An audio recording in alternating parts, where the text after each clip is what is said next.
Hello बच्चों, मैं आपकी सोशल साइंस की एजुकेटर निहारिका और आज 10th क्लास में हम पॉलिटी स्टार्ट करने वाले हैं। Chapter 1 that is power sharing. तो बिना टाइम वेस्ट किए हम स्टार्ट करते हैं। ओके, तो सबसे पहले शेड्यूल में ना थोड़ा सा चेंज आया है। पहले अब मेरी जो है क्लासेस वो हफ्ते में 3 दिन रहेंगी। हफ्ते में 3 दिन मेरी क्लासेस रहेंगी, मंडे को, वेडनेसडे को और फ्राइडे को। तो हम एसएसटी पढ़ेंगे और फटाफट से सिलेबस कंप्लीट करेंगे और जल्दी जल्दी से और रिवीजन भी करेंगे और रॉक करेंगे बिल्कुल। ठीक है, तो स्टार्ट करते हैं। चलो, तो सबसे पहले कंटेंट्स हम इस चैप्टर में क्या क्या पढ़ने वाले हैं। तो सबसे पहले हम कुछ इंपॉर्टेंट टर्म्स देखेंगे। ठीक है, इस चैप्टर से रिलेटेड कुछ ज़रूरी इंपॉर्टेंट टर्म्स देखेंगे। उसके बाद हम बेल्जियम की स्टोरी पढ़ेंगे, श्रीलंका की स्टोरी पढ़ेंगे, श्रीलंका में जो मेजॉरिटेरियनिज्म थी वो पढ़ेंगे, बेल्जियम का एकोमोडेशन देखेंगे, why power sharing is desirable ये देखेंगे, फॉर्म्स ऑफ पावर शेयरिंग। ये सारे इस चैप्टर के कंटेंट्स हैं। क्या हैं? कंटेंट्स हैं। और इस पर्टिकुलर लेक्चर में हम ये 4 टॉपिक्स कवर करने वाले हैं। ठीक है, बाकी के 3 टॉपिक्स हम दूसरे लेक्चर में कवर करेंगे। ठीक है, तो स्टार्ट करते हैं। चलो, सबसे पहले है term community government. What is community government? Community government is an elected body by the people belonging to one language, one culture or any common property, no matter where they live. तो community government एक elected body है, एक body है जो elect करके आई है। उसको लोगों ने elect किया है। किसने? people, लोगों ने elect किया है एक language के। कोई एक language है, उस जो एक लैंग्वेज लोग बोलते हैं उसके पीपल ने, या फिर कोई एक कल्चर है, या फिर कोई कॉमन प्रॉपर्टी है। मतलब कोई पर्टिकुलर एक लैंग्वेज जो लोग बोल रहे हैं, एक कॉमन कल्चर जो लोगों का है, उस पर्टिकुलर एक कॉमन लैंग्वेज वाले लोगों ने, एक कॉमन कल्चर वाले लोगों ने एक बॉडी को इलेक्ट किया है और उस बॉडी को हम क्या कह रहे हैं? कम्युनिटी गवर्नमेंट कह रहे हैं। तो what is community government? So community government is an elected body, एक इलेक्टेड बॉडी है which is elected by people which belongs to one language, one culture और कॉमन प्रॉपर्टी। तो इसको हम क्या कहेंगे? कम्युनिटी गवर्नमेंट कहेंगे। सेकेंड क्या है? Civil war. सिविल वॉर क्या है? A war which is fought between different groups of people who live in the same country. ऐसा war जो कि सेम कंट्री में, मतलब अगर हम भारत में रह रहे हैं और भारत के लोग ही आपस में लड़ने लगे तो सिविल वॉर कहेंगे। मतलब आपस में लड़ाई हो रही है, देश के अंदर ही लड़ाई हो रही है। तो सिविल वॉर क्या है? अ वॉर जो कि कंट्री के अंदर फाइट हो रहा है, एक ही कंट्री के अंदर डिफरेंट ग्रुप्स के बीच में डिफरेंट पीपल, मतलब डिफरेंट ग्रुप्स। एक कंट्री है, suppose this is a country, और कंट्री के अंदर बहुत सारे ग्रुप्स हैं और ये ग्रुप्स ही आपस में लड़ रहे हैं। तो इसको हम क्या कहेंगे? This is civil war. इसको हम कहेंगे सिविल वॉर। थर्ड है चेक्स एंड बैलेंसेस। क्या है? A system, एक सिस्टम है in which each organ of the government checks the other, which results in a balance of power among various institutions. बेटा क्या होता है ना, अगर हम किसी को पावर देते हैं तो कोई उसका गलत फायदा भी उठा सकता है। तो चेक्स एंड बैलेंसेस का मतलब ये होता है कि एक ग्रुप दूसरे ग्रुप के पावर को चेक कर रहा है और वो चेक करेगा तो उससे क्या एक बैलेंस क्रिएट होगा। तो एक सिस्टम है, ये एक सिस्टम है जिससे एक ऑर्गन जो है गवर्नमेंट का, लाइक गवर्नमेंट के 3 ऑर्गन्स हैं। कौन कौन से? Judiciary, executive and legislature. तो क्या कर रहा है? एक ऑर्गन दूसरे ऑर्गन को चेक कर रहा है जिसके कारण बैलेंस ऑफ पावर आ रहा है और बैलेंस बन रहा है, कोई इसका मिसयूज नहीं कर पा रहा है। फोर्थ क्या है? Coalition government. A government formed by the union of 2 और मोर पॉलिटिकल पार्टीज। 2 या 2 से ज्यादा पॉलिटिकल पार्टीज जब मिलकर गवर्नमेंट बनाते हैं उसको कहते हैं कोलिशन गवर्नमेंट। फिर क्या है? Democracy. What is democracy? A system of government by the whole population or all the eligible members of a state, typically through elected representatives. एक सिस्टम ऑफ गवर्नमेंट है ये। डेमोक्रेसी क्या है? एक गवर्नमेंट का एक सिस्टम है, एक गवर्नमेंट का एक सिस्टम है। कैसे? इलेक्टेड रिप्रेजेंटेटिव से बना हुआ है ये। तो डेमोक्रेसी क्या है? एक गवर्नमेंट का सिस्टम है और उसके अंदर सारे स्टेट्स हैं, सारी पॉपुलेशंस हैं और कौन रिप्रेजेंट कर रहा है इसको? एक इलेक्टेड रिप्रेजेंटेटिव्स रिप्रेजेंट कर रहे हैं। एक सिस्टम है, इसके अंदर सारी पॉपुलेशन है। ये पॉपुलेशन क्या कर रही है? लोगों को इलेक्ट कर रही है, अपने रिप्रेजेंटेटिव्स को इलेक्ट कर रही है, और ये गवर्नमेंट चला रहे हैं, ये डेमोक्रेसी चला रहे हैं। So democracy is by the people, for the people, of the people. तो डेमोक्रेसी क्या होती है? गवर्नमेंट का सिस्टम है जिसमें सारे लोग हैं, पूरी पॉपुलेशन है, और एक इलेक्टेड रिप्रेजेंटेटिव्स यहाँ पे होते हैं, और वो गवर्नमेंट को क्या है? रन करते हैं। एथनिक क्या है? Ethnic, a social division based on shared culture. मतलब जिन भी लोगों का कल्चर, जो भी लोग कल्चर शेयर करते हैं, जिनका कल्चर कॉमन होता है, तो उनकी एथनिसिटी भी सेम होती है। मतलब एक सोशल डिवीजन है, एक सोशल डिवीजन है जो कि शेयर्ड कल्चर पे बेसिस है। मतलब उनका कॉमन कल्चर है, वो कल्चर जो है वो शेयर करते हैं, वो कॉमन कल्चर रखते हैं। Federal government, a general government for the entire country is usually called federal government. मतलब एक जनरल गवर्नमेंट जो होती है पूरी कंट्री के लिए, पूरी कंट्री के लिए एक ही गवर्नमेंट होगी, दैट इज फेडरल गवर्नमेंट। मतलब जनरल, यहाँ पे जनरल वर्ड आ गया ना कि कंट्री है। अब कंट्री में ऐसा तो नहीं है कि ये का सरकार भी, वो सरकार भी, ऐसा भी, ये भी नहीं। फेडरल गवर्नमेंट एक जनरल गवर्नमेंट, पूरी कंट्री के लिए एक गवर्नमेंट को माना जाएगा, एक जनरल गवर्नमेंट को माना जाएगा, उसको हम क्या कहते हैं? Federal government. Horizontal distribution of power, power is shared among different organs of government such as legislative, executive and judiciary. Horizontal distribution, horizontal तो सबसे पहले समझ लो ये, ठीक है, जब इस डायरेक्शन में पावर शेयर की जाती है उसको कहते हैं हॉरिजॉन्टल डिस्ट्रीब्यूशन। अब इस डायरेक्शन में 3 ऑर्गन्स आते हैं, एक है लेजिस्लेचर, एक है एग्जीक्यूटिव, और एक है जुडिशरी, है ना। तो इन तीनों ऑर्गन्स के साथ जो है पावर शेयर की गई है, पावर बटी हुई है इनमें, तो इसको हम कहते हैं horizontal distribution of power. Okay, आगे क्या है? Indian Tamils. What is Indian Tamils? The Tamilians whose forefathers came from India as plantation workers during colonial rule and settled in Sri Lanka are called Indian Tamils. वो Tamils जिनके पूर्वज, जिनके forefathers India से आए हैं, India से आए हैं कॉलोनियल पीरियड में और श्रीलंका में सेटल हो गए, उनको हम कहते हैं इंडियन तमिल्स। क्या कहते हैं? Indian Tamils. लेजिस्लेचर क्या है? A kind of deliberative assembly with the power to pass, amend and repeal laws. Legislature से आप समझ लो जो लॉ बनाता है, लॉ फॉर्मुलेट करता है जो, उसको हम क्या कहते हैं? लेजिस्लेचर। तो एक असेंबली है, ये एक लोगों की बैठक है जिसके पास पावर है कि वो पास करेगा, अमेंड करेगा और रिपील करेगा लॉज को। लेजिटिमेट गवर्नमेंट क्या होती है? A legitimate government is one where citizens through participation acquire a stake in the system.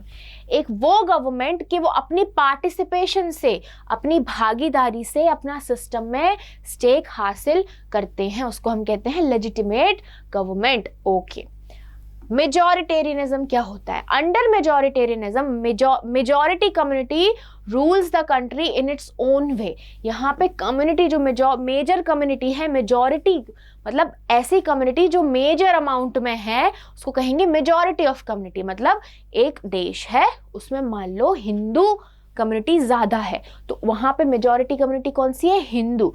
तो जो मेजॉरिटी कम्युनिटी है वो क्या कर रही है? कंट्री को रूल कर रही है। ऐसा अंडर मेजॉरिटेरियनिज्म के अंडर क्या करता है? एक कम्युनिटी रूल करने लगती है। ये जो मेजॉरिटी है कम्युनिटी, जो वहाँ उस पर्टिकुलर कंट्री की जो मेजॉरिटी कम्युनिटी है वो रूल करती है कंट्री को अपने अकॉर्डिंग, अपनी विश और अपने नीड्स के अकॉर्डिंग वो कंट्री को रूल करने लगती है। आगे पावर शेयरिंग क्या है भैया? पावर शेयरिंग क्या है? सबसे इंपॉर्टेंट इस चैप्टर का word power sharing. The division of power between different stages of government, different organs or different communities in a country in order to ensure the smooth running of government and to check that all powers are not concentrated within one hand. Power sharing का बेटा सबसे ज्यादा important जो मतलब है वो है कि किसी के भी हाथ में इतनी पावर्स ना आ जाए कि वो उसका मिसयूज कर ले, इसलिए पावर को शेयर किया गया है, पावर को बांटा गया है। अगर हमारे हाथ में भी इकट्ठी सारी पावर्स दे दी जाएंगी तो हम भी उसको कहीं ना कहीं मिसयूज करने लगेंगे। तो क्या है, डिवीजन ऑफ पावर है, मतलब पावर को डिवाइड किया गया है between different stages of government, different organs, different communities, मतलब डिफरेंट कम्युनिटीज में, डिफरेंट ऑर्गन्स के स्टेजेस में हमने पावर को डिवाइड किया है, पावर को बांटा है, ताकि स्मूथली गवर्नमेंट रन कर सके और पावर्स किसी एक के हाथ में ना आए और पावर्स का मिसयूज ना हो। आगे प्रूडेंशियल क्या होता है, बेस्ड ऑन प्रूडेंस और on a careful calculation of gains and losses, prudential decisions are usually contrasted with those decisions based purely on moral consideration। मतलब ऐसे decisions जो morally based हैं, moral consideration को रख के based होते हैं, that are prudential decisions। ठीक है, जो calculated होते हैं, कैसे होते हैं, कैलकुलेटेड, मतलब उनको कैलकुलेट, उनको क्या फायदे होंगे, क्या लॉस होंगे, ये सब देख के जो डिसीजंस लिए जाते हैं, that are prudential decisions. Pressure groups क्या होते हैं, pressure groups are those organisations, ये ऑर्गेनाइजेशंस होती हैं that attempt to influence the policies of the government, जो कि गवर्नमेंट की पॉलिसीज को इन्फ्लुएंस करती हैं to safeguard their own interest. मतलब ऐसे ऑर्गेनाइजेशंस, ऐसे ग्रुप्स जो खुद के इंटरेस्ट के लिए गवर्नमेंट की पॉलिसीज को प्रेशर डालती हैं और उनको इन्फ्लुएंस करती हैं, तो उनको हम क्या कहते हैं, प्रेशर ग्रुप्स। श्रीलंकन तमिल्स क्या होते, Tamil natives of Sri Lanka are called Sri Lankan Tamils. Indian Tamils क्या थे, जो इंडिया से, जो तमिल्स जिनके फोर फादर्स जो हैं वो इंडिया से मूव हुए हैं एज अ प्लांटेशन वर्कर, जो श्रीलंका में है, उनको हम कह रहे हैं इंडियन तमिल्स। ठीक है, जो इंडिया से मूव होके आए हैं। श्रीलंकन तमिल्स वो हैं जिनके जो श्रीलंका में ही तमिल नेटिव्स, मतलब श्रीलंका में ही उनके फोर फादर्स रहे हैं, वहीं के हैं, तो उनको हम कहते हैं Sri Lankan Tamils. Vertical division of power, अभी हमने देखा था हॉरिजॉन्टल, जो ऐसे डिवाइड है, लेजिस्लेचर, एग्जीक्यूटिव एंड जुडिशरी। अब जो वर्टिकली डिवाइडेड है, मतलब distribution of power between higher and lower levels of government, higher और लोअर लेवल्स ऑफ गवर्नमेंट के बीच में जो पावर का डिस्ट्रीब्यूशन है, उसको हम क्या कहते हैं, वो कैसे होता है, वो वर्टिकली होता है। क्या कैसे होता है, वो वर्टिकली होता है, वर्टिकल डिवीजन होता है वहां पे। ठीक है, आगे अब हम पढ़ने वाले हैं स्टोरी ऑफ बेल्जियम। क्या रही है बेल्जियम की स्टोरी, हम ये देखने वाले हैं, देखते हैं। Belgium is a small country in Europe, Europe में बेल्जियम एक छोटी सी कंट्री है, which has a population of a little over 1 crore. ठीक है, 1 करोड़ से थोड़ी ऊपर उसकी पॉपुलेशन है। Okay, the ethnic composition of this small country is very complex. जो एथनिक कंपोजिशन है, जो वहाँ की एथनिक कंपोजिशन है, एथनिसिटी है, वो बहुत कॉम्प्लेक्स है, बहुत क्या है, बहुत कॉम्प्लेक्स है। Out of total population of the country 59% lives in the Flemish region. Total population की कंट्री की अगर हम देखें तो 59% जो है वो फ्लेमिश रीजन में रहते हैं और डच बोलते हैं, फ्लेमिश में रहते हैं और डच बोलते हैं। और बाकी के जो 40% हैं वो वेलोनिया रीजन में रहते हैं और फ्रेंच बोलते हैं। और 1% जो है वो बेल्जियंस हैं और वो जर्मन बोलते हैं। तो कितनी कॉम्प्लेक्स है ना, कि 59% कहाँ फ्लेमिश में रह रहे हैं और डच बोल रहे हैं, 40% वेलोनिया में रह रहे हैं और फ्रेंच बोल रहे हैं, और बाकी का 1% बेल्जियन में रह रहे हैं, बेल्जियंस हैं और वो जर्मन बोल रहे हैं। तो जो कॉम्पोजिशन है वो बहुत कॉम्प्लेक्स है। तो in Belgium's capital Brussels, Belgium's का कैपिटल क्या है, बेल्जियम का कैपिटल है Brussels. 80% people speak French while 20% are Dutch speaking. अब ब्रसेल में जो रहते हैं उसमें 80% फ्रेंच बोलते हैं और 20% डच बोलते हैं। ठीक है, the minority French speaking community was relatively rich and powerful. अब जो फ्रेंच स्पीकिंग कम्युनिटी थी वो रिलेटिवली रिच भी थी और पावरफुल भी थी। उसकी वजह से क्या हो गया, this made Dutch speaking community angry. इसके कारण जो डच लोग बोल रहे थे, तो ऐसे लोग जो डच बोलते थे उनको गुस्सा आ गया, क्योंकि उनको जो इकोनॉमिक डेवलपमेंट और जो एजुकेशन थी वो उनको लेटर बाद में मिल रही थी। तो अब फ्रेंच लोग रिच थे और पावरफुल थे, उसकी वजह से डच गुस्सा थे क्योंकि उनका इकोनॉमिक डेवलपमेंट और एजुकेशनल डेवलपमेंट लेट हो रहा था। अब क्या हुआ, during 1950s and 1960s tension between Dutch speaking and French speaking communities created due to these differences.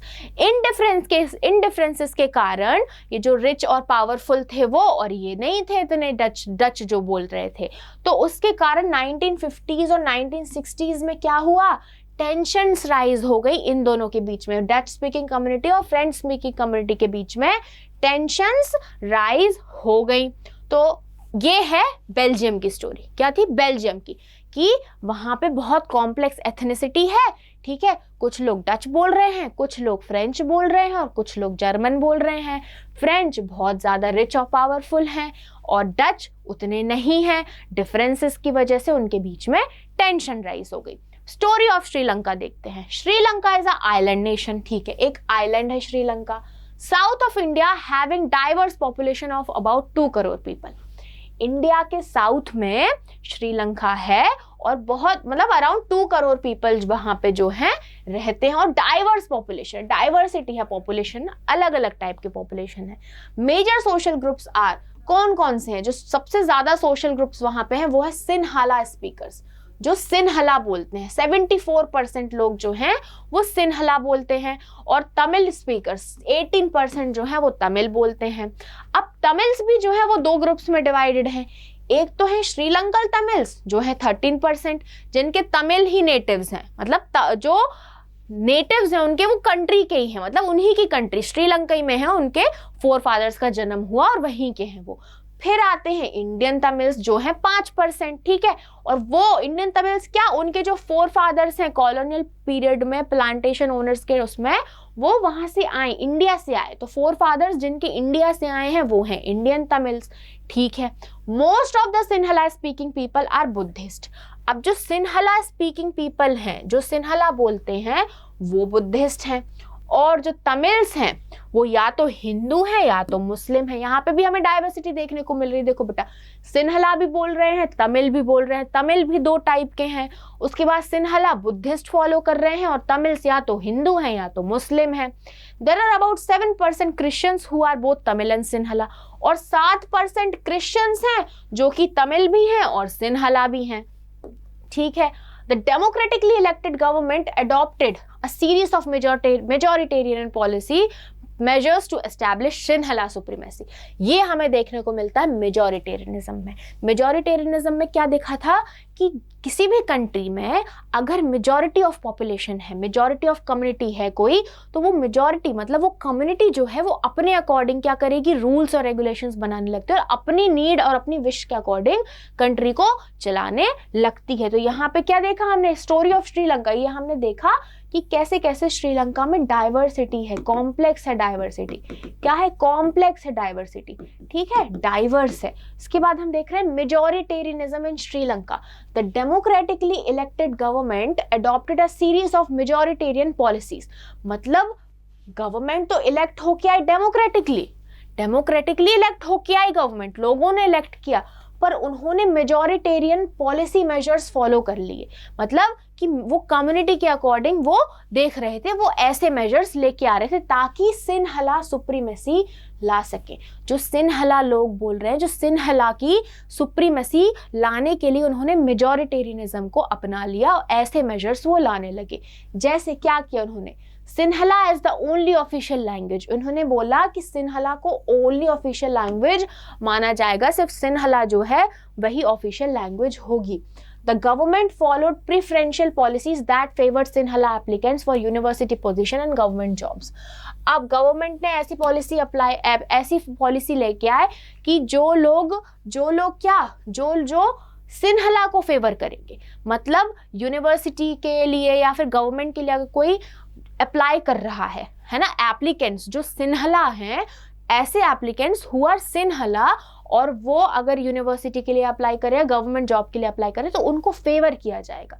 ठीक है, तो यहाँ पे तो क्या हो रहा है, डिस्क्रिमिनेशन हो रहा है ना, मतलब एक कम्युनिटी को क्या कह रहे हैं, एक कम्युनिटी को ज्यादा फेवर किया जा रहा है ना, तो इसको क्या कहेंगे, मेजॉरिटेरियनिज्म। श्रीलंका में क्या आ रहा था, मेजॉरिटेरियनिज्म आ रहा था। These decisions gradually increase the feeling of alienation among the Sri Lankan Tamil.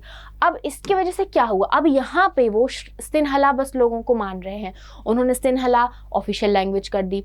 अब जो सिन्हला एप्लीकेंट्स हैं यूनिवर्सिटी के लिए या गवर्नमेंट जॉब्स के लिए, उनको ज़्यादा फेवर किया जा रहा है। तो ऑब्वियस सी बात है, अपने आप क्या होता है, एक एलियनेशन वाली फीलिंग आने लगती है। तो जो श्रीलंकन तमिल्स थे भैया, उन्होंने बोला कि हम भी तो यहीं के हैं, हम भी तो श्रीलंका के हैं, हमारे साथ ऐसा क्यों कर रहे हो। तो उनको एलिनेट फील होने लगा, उनको ये जो एक अकेलेपन की जो फीलिंग है वो उनकी ज़्यादा बढ़ने लगी। उसके बाद क्या हुआ, The Sri Lankan Tamils launched parties and struggles for the recognition of Tamil as an official language. तो श्रीलंकन तमिल्स ने क्या कहा, हम ये नाइंसाफी नहीं सहेंगे। उन्होंने बोला, उन्होंने खुद की पार्टीज लॉन्च कर दी और वो स्ट्रगल करने लगे कि हम जो है तमिल को भी ऑफिशियल लैंग्वेज बनाएंगे। ठीक है, for regional autonomy and equality of opportunity in securing education and jobs. उन्होंने कहा कि हम तमिल को भी ऑफिशियल लैंग्वेज बनाएंगे ताकि हम भी जॉब्स एक्वायर कर सके, हमें भी इक्वालिटी मिल सके, हमें भी एजुकेशन मिल सके, हमको भी अपॉर्चुनिटीज मिल सके। तो उन्होंने ये अपना स्ट्रगल चालू कर दिया। By 1980s several political organisation were formed, और 1980s तक बहुत सारे ऑर्गेनाइजेशंस, पॉलिटिकल ऑर्गेनाइजेशंस बन चुके थे जो कि क्या डिमांड कर रहे थे, इंडिपेंडेंट तमिल एलाम, मतलब वो एक इंडिपेंडेंट तमिल स्टेट डिमांड कर रहे थे। वो कह रहे थे कि नॉर्थ साइड में हमको तमिल स्टेट दे दो, एक श्रीलंका, इतना सा तो श्रीलंका, उसमें से भी वो ऊपर कह रहे थे कि हमको नॉर्थ साइड का जो है वो उसको एक इंडिपेंडेंट स्टेट बना दो, तमिल एलम बना दो, और ईस्टर्न पार्ट्स ऑफ श्रीलंका, मतलब किस किस पार्ट को मांग रहे थे वो, नॉर्थन और ईस्टर्न पार्ट्स को। ठीक है, जो नॉर्थ वाला पार्ट था और जो ईस्ट वाला पार्ट था उसको वो मांग रहे थे कि उसको एक तमिल एलम, तमिल स्टेट जो है आप उसको डिक्लेयर कर दो, वो बना दो। और इसकी वजह से it soon turn into civil war. अब क्या हो रहा था, क्या सिविल वॉर क्या था, एक ही कंट्री में जब डिफरेंट ग्रुप्स आपस में लड़े उसको हम कहते हैं सिविल वॉर। तो यहाँ पे क्या हो गया इसकी वजह से, सिविल वॉर, क्योंकि अब गलत तो इनके साथ भी हो रहा था, सिन्हला लोगों को ज्यादा फेवर दिया जा रहा था, तो तमिल वाले लोग बोले कि हमारे साथ ऐसा क्यों हो रहा है, हमको ऐसा, हमारे साथ ऐसा क्यों किया जा रहा है। तो उसकी वजह से उनको एलियनेशन लगने लगा, उसकी वजह से उन्होंने खुद के ग्रुप्स बना लिए, खुद की डिमांड, क्योंकि हमको भी चाहिए भैया, हमारी भी ऑफिशियल लैंग्वेज बनाओ, और हमको भी एजुकेशन राइट चाहिए, हमको भी अपॉर्चुनिटीज चाहिए। तो वो ये सब डिमांड करने लगे, और इसकी वजह से क्या हुआ, इसकी वजह से सिविल वॉर आ गया। It soon turn into civil war, आपस में ही वो लोग जो है लड़ने लगे। तो ये हो गया हमारा आज का लेक्चर। हमने मेजॉरिटेरियनिज्म इन श्रीलंका देखा कि श्रीलंका में क्या हुआ था, किस वजह से हुआ था। आगे के लेक्चर्स में हम बाकी के टॉपिक्स कंप्लीट कर लेंगे और ये लेक्चर फटाफट निपटा लेंगे और ये चैप्टर फटाफट खत्म कर लेंगे। ठीक है, तो इस लेक्चर के या आपको किसी भी चैप्टर के नोट्स चाहिए हैं तो स्कोर प्लस ऐप हमने आपके लिए डेवलप किया है, उस ऐप को डाउनलोड कीजिए और उस ऐप से इस लेक्चर के या किसी भी लेक्चर के PDF फॉर्मेट में आप नोट्स डाउनलोड कर सकते हैं। तो फिर मिलते हैं नेक्स्ट लेक्चर में। बाय बाय बच्चों।